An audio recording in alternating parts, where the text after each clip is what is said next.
Hi, welcome to Sugar Free. This is the daily reading for Monday, the 20th of May 2019. This is my second attempt. I just had no flow in the first one, so let's see how this goes.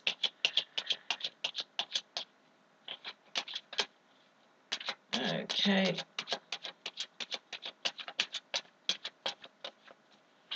Right, one last cut.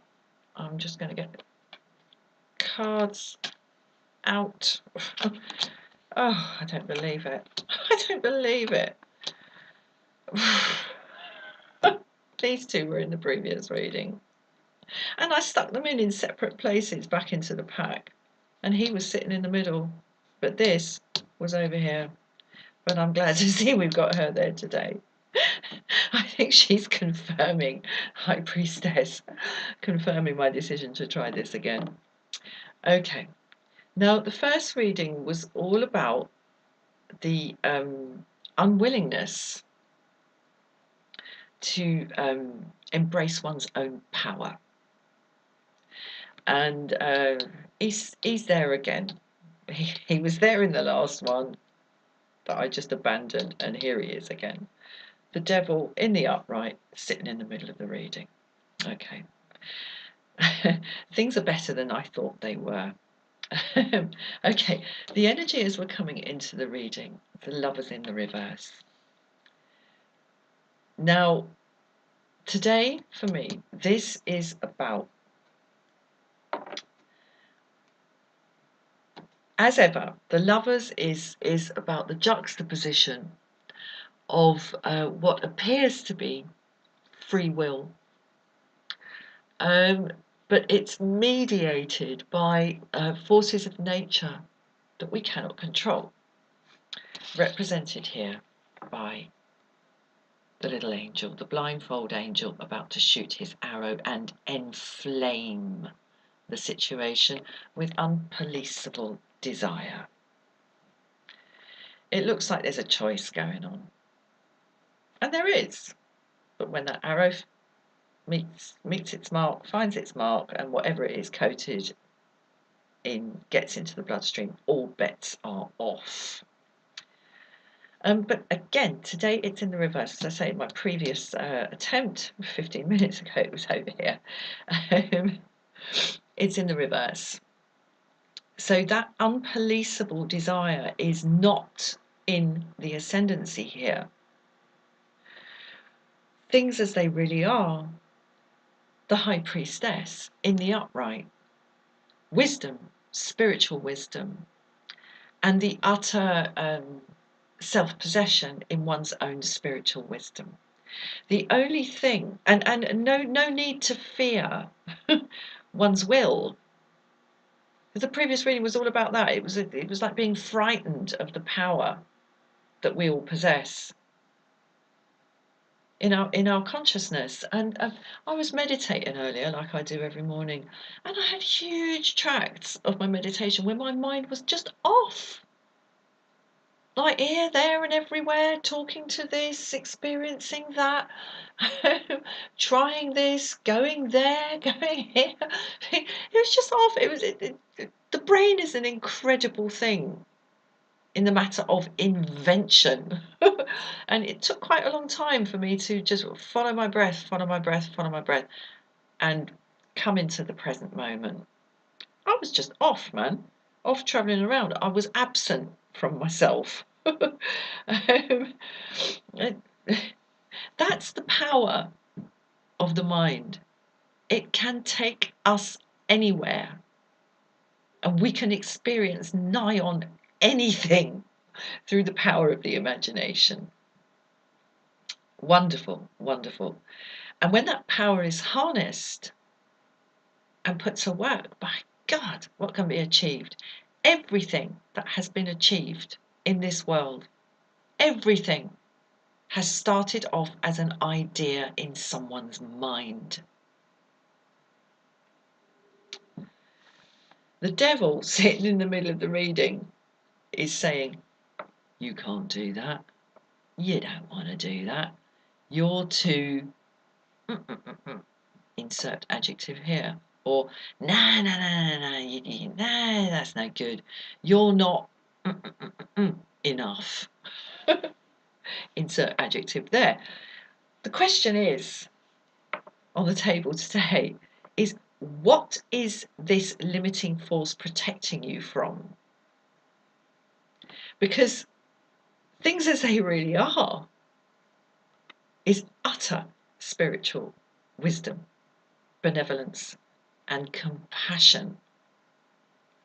And compassion, far from being a kind of weak need, letting people walk all over you like being a doormat energy. Compassion is kick-ass, man. Because if you can face, even just in your own mind, those who have hurt you with compassion, you overcome your own anger, you overcome your own judgment, you overcome your own resentment, and expand beyond a toxic little dynamic with someone. And that is kick-ass wisdom. That's what's here in the High Priestess card. So what are you protecting yourself from in the Devil card here? What do you fear might happen if you embraced and expanded into your own power? Because I'm telling you here from the High Priestess in the upright, there is nothing to fear. Right, let's get one from the Swords. Okay, we've got the Page of Swords in this beautiful landscape, holding up. Today he's holding it away. He's holding this sword away from the action. He's not about to bring it down and do anything with it. He's holding it up. He's holding it away, safely out of the action.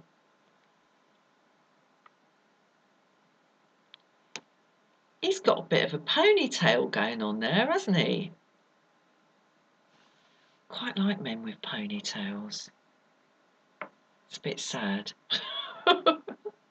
Yeah, he's got a bit of a ponytail going on there. That's lovely. So yes, he's holding the sword away, and the birds are flying free, way out of the range of anything that sword can do.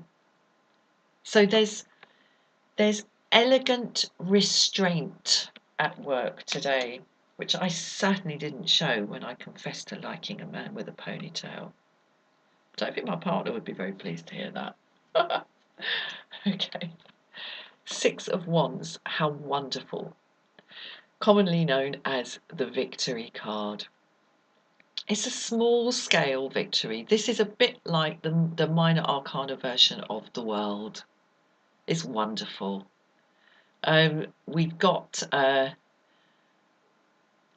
We've passed through the 4 where we had something nice and established, and then into the 5 where we had this stupid unwinnable battle of equals fighting for what? And we've come now into the 6. So some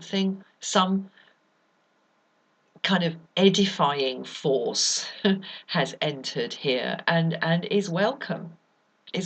Everybody is pleased to see it. That kind of edifying force.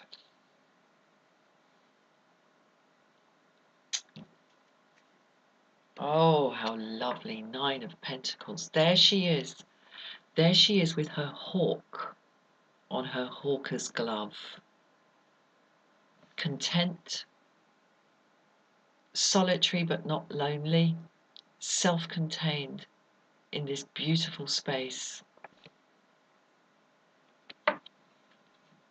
With a little snail at her feet. The little snail who carries his house on his back. Like a squidgy little gypsy with his house on his back. This is, yes, self-containedness. There's nothing to fear from power. Nothing. And the Queen of Cups. We haven't seen her for a really, really long time. Another benevolent female in a position of power. Okay, the female energy is really strong today, but it's beautifully matched by the male energy of the Page of Swords and the Six of Wands.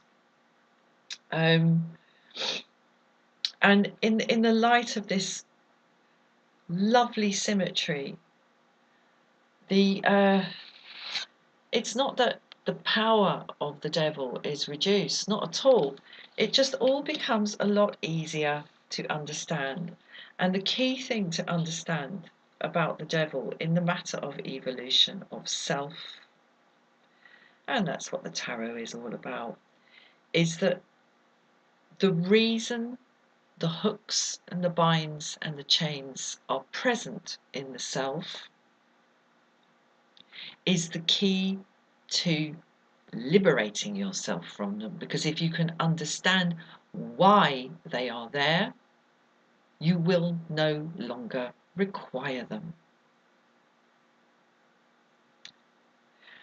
I'm going to leave it there. I do hope that made sense. I think it was a little bit vague. I'm just going to say it one more time. When we understand the reason for which we are defending ourselves, the requirement for the defense disappears. Okay, I'll see you again soon for another reading. Bye-bye.